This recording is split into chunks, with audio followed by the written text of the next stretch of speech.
नमस्कार, मैं हूं पवन कुमार चौधरी और आप देख रहे हैं स्टार ब्लू न्यूज। हम अपने चैनल के माध्यम से जो पिछले कई महीनों से चरणबद्ध तरीके से जो बिहार के बेरोजगार युवाओं, शिक्षक अभ्यर्थियों, वित्तीय शिक्षकों, फिजिकल टीचर्स, असिस्टेंट प्रोफेसर, सांख्यिकी स्वयंसेवक एवं अन्य विभागों में जो मानदेय कर्मी हैं, उन सभी की जो लंबित मांगे हैं उनको लेकर हम लगातार अपने चैनल के माध्यम से खबरें दिखाते आ रहे हैं और इन खबरों के माध्यम से हम सरकार के ऊपर भी दबाव बनाने का प्रयास कर रहे हैं कि इन लंबित मामलों पर जल्द से जल्द सरकार फैसला ले, ताकि बिहार में जो बेरोजगारी की जो ग्राफ है, जो बढ़ता जा रहा है, उसमें कहीं ना कहीं सुधार आए।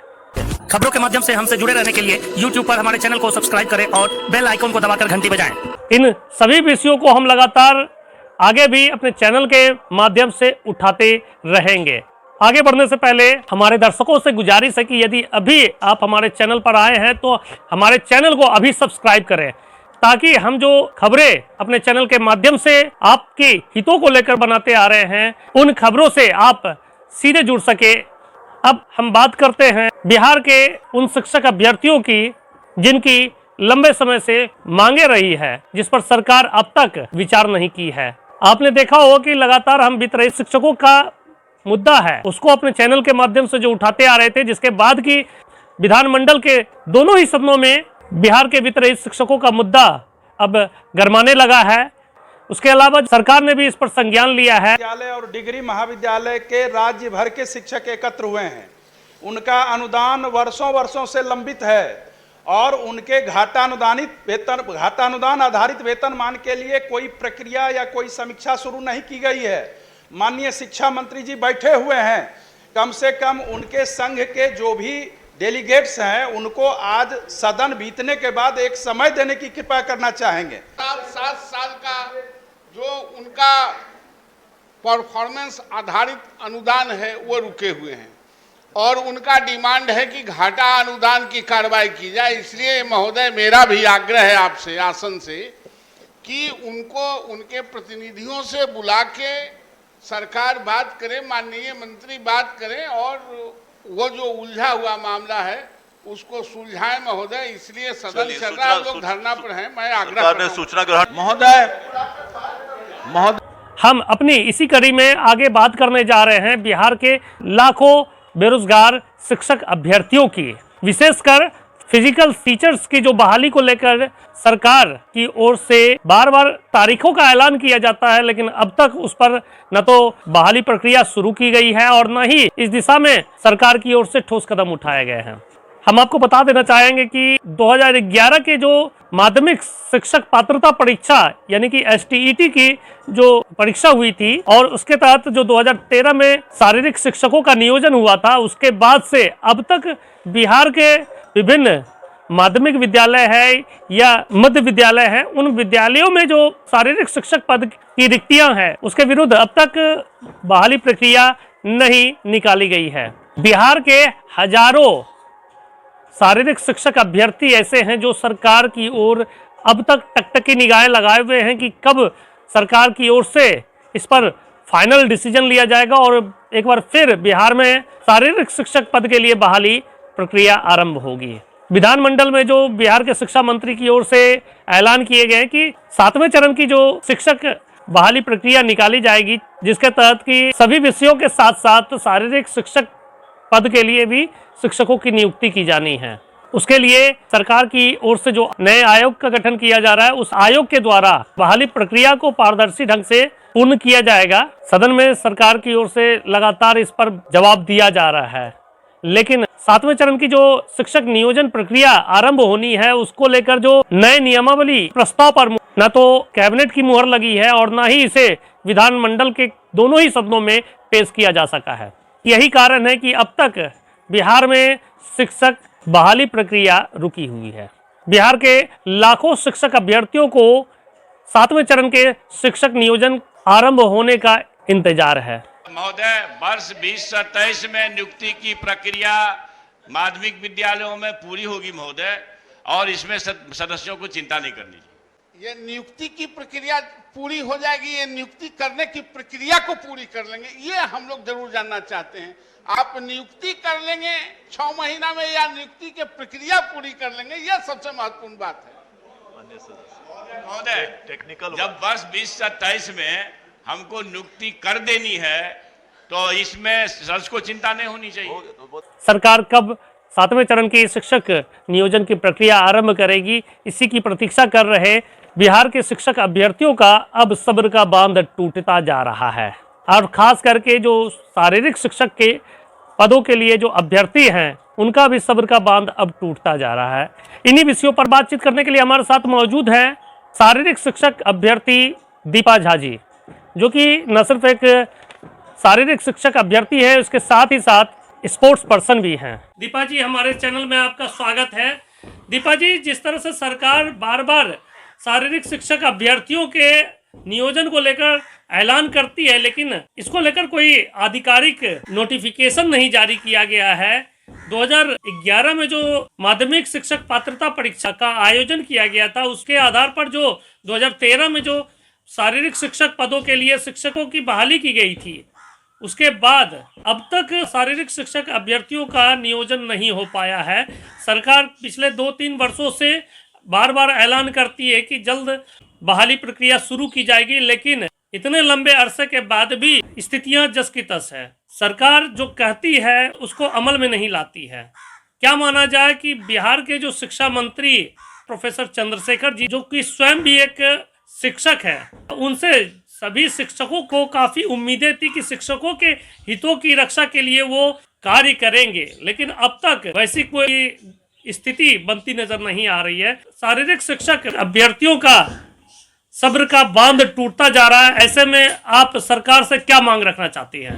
सर, सबसे पहले तो एसपीसी का जो ये 2011 में हाई स्कूल का आयोजन हुआ था, उसके बाद अभी तक इसका आयोजन ही नहीं हुआ है, यानी कि परीक्षा ही नहीं लिया गया है, तो बहाली कहाँ से होगी? और 10 साल 12 साल हो जाता है, हम लोग बीपीएड करते हैं, फिर एमपीएड करते हैं, फिर पीएचडी के बारे में भी सोचते हैं।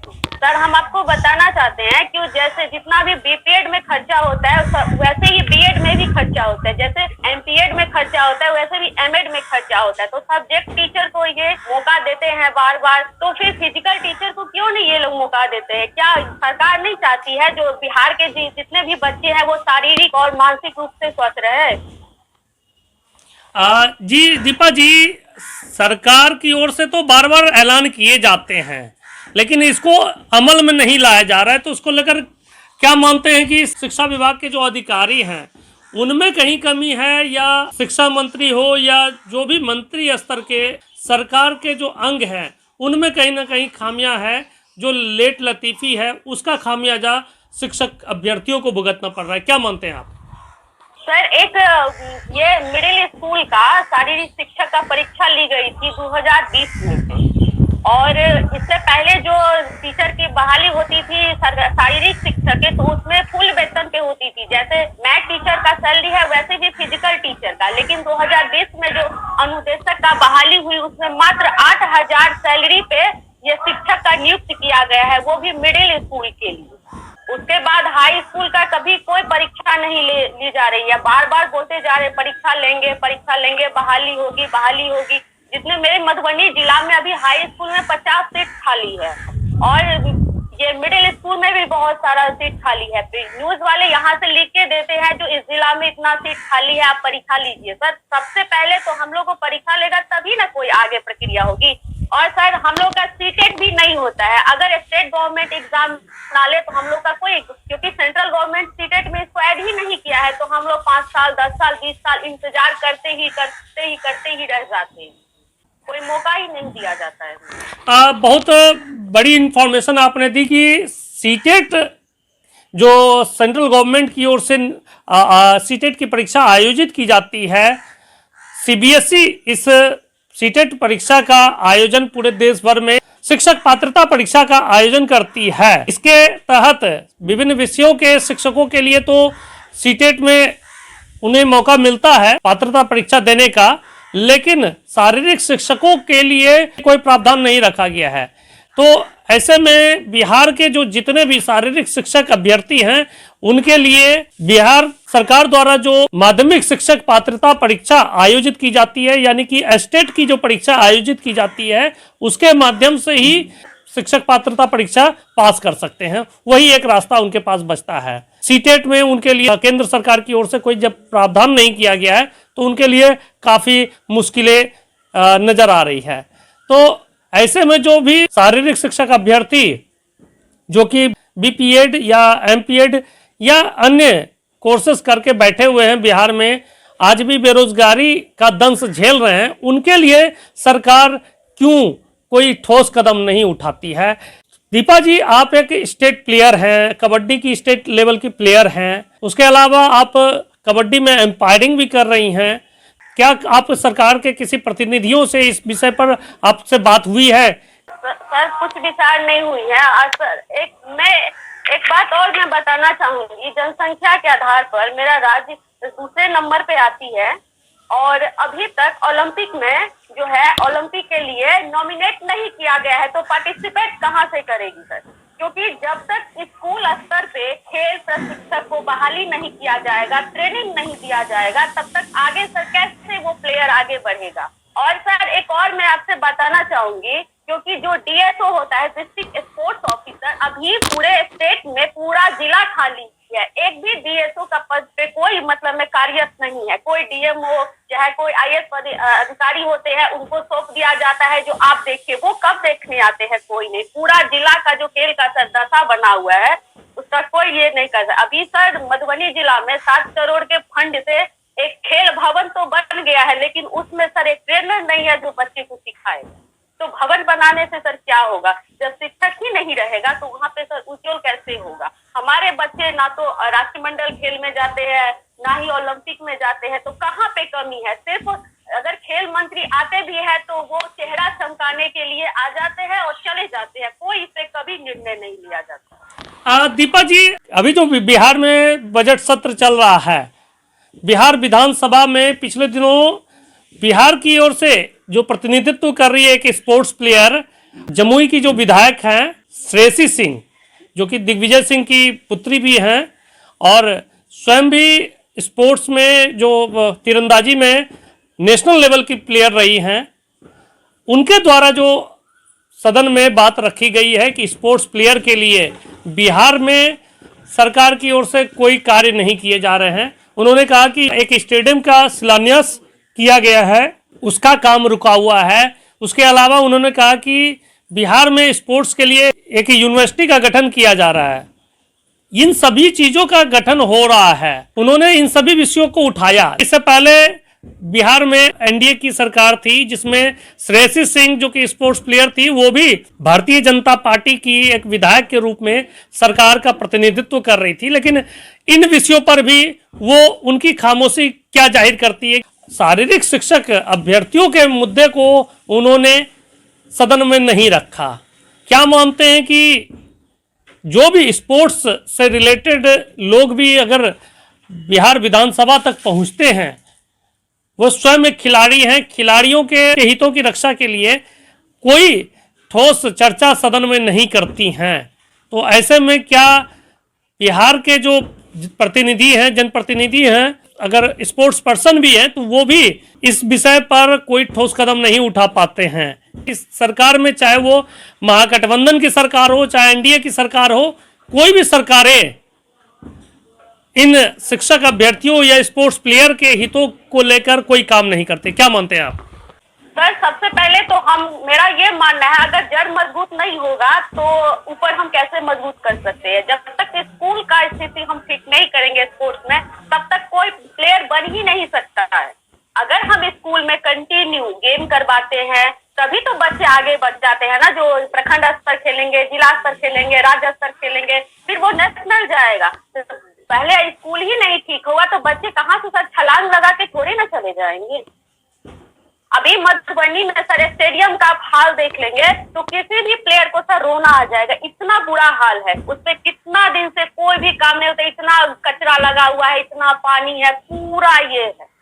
आप आके सर कभी देख सकते हैं मधुबनी स्टेडियम का। सबसे पहले सर मेरा ये मानना है, अगर स्पोर्ट्स में स्कूल अगर ठीक हो जाए, स्कूल में शिक्षकों की बहाली हो जाए, तो मेरा मानना है जो पूरा स्पोर्ट्स में पूरा सही हो जाएगा, पूरा सही हो जाएगा।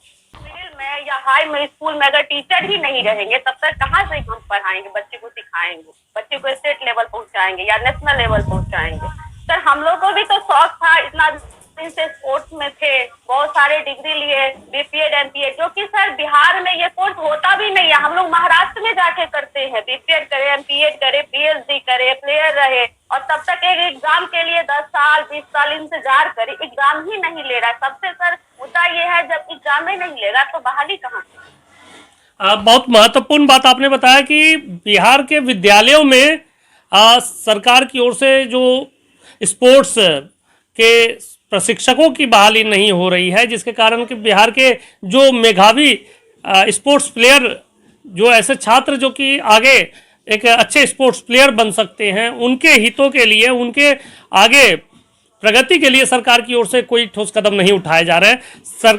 अभी वर्तमान में जो सरकार की ओर से कहे जा रहे हैं कि एक स्पोर्ट्स यूनिवर्सिटी खोली जाएगी या स्पोर्ट्स से रिलेटेड स्टेडियम बनाए जाएंगे, जैसा कि क्रिकेट स्टेडियम भी एक राजगीर में तैयार हो रहा है, लेकिन बिहार के जो छात्रों का चयन एक स्पोर्ट्स प्लेयर के रूप में उनको उभारने की बात आती है, तो उसके लिए एक प्रशिक्षकों की आवश्यकता होती है। विद्यालय स्तर से ही इन छात्रों को प्रशिक्षण देते हुए आगे बढ़ाया जा सकता है, लेकिन जब तक इन प्रशिक्षकों की बहाली नहीं होगी, इन विद्यालयों में एक अच्छे प्रशिक्षक की नियुक्ति नहीं की जाएगी, तो यहाँ से चाहे वो क्रिकेट प्लेयर की बात उम्मीद हम रखें, चाहे वो तीरंदाजी के क्षेत्र में हमारे छात्र आगे निकल कर आए, इसकी अगर उम्मीद रखते हैं तो ये सारी उम्मीदें, इसको लेकर आशा करना बेईमानी होगी। दीपा जी, आगे भी हम आपसे इन विषयों पर आगे चर्चा करेंगे। फिलहाल आज के अंक में हम अपनी बातचीत को यहीं पे विराम देते हैं। आगे भी हम लगातार आपसे सीरीज के माध्यम से स्पोर्ट्स प्लेयर के हितों में जो बातें होंगी उस पर हम चर्चा करते रहेंगे। ये थी स्टेट कबड्डी प्लेयर दीपा झा जी, जो कि बिहार में शारीरिक शिक्षक अभ्यर्थियों की जो दशा है उस पर उन्होंने काफ़ी महत्वपूर्ण बातें बताई। सरकार की ओर से जो बार बार शारीरिक शिक्षक अभ्यर्थियों के बहाली को लेकर बार बार अनाउंसमेंट किए जाते हैं, लेकिन इसको लेकर आधिकारिक रूप से कोई प्रक्रिया आरंभ नहीं की जा रही है। बिहार में शिक्षकों की जो दुर्दशा है, बिहार में के विद्यालयों की जो दुर्दशा है, उस पर भी इन्होंने काफ़ी महत्वपूर्ण बातें बताई। बिहार को स्पोर्ट्स के क्षेत्र में आगे ले जाने के लिए सरकार को क्या क्या महत्वपूर्ण कदम उठाने चाहिए, इस पर भी हम आगे दीपा झा जी से आगे भी बात करेंगे और बताएंगे कि सरकार किस तरह से इस विषय पर आगे कार्य कर सकती है। आप बने रहे हमारे साथ, देखते रहे स्टार ब्लू न्यूज। चैनल को अभी सब्सक्राइब करें, वीडियो को अधिक से अधिक लाइक करें।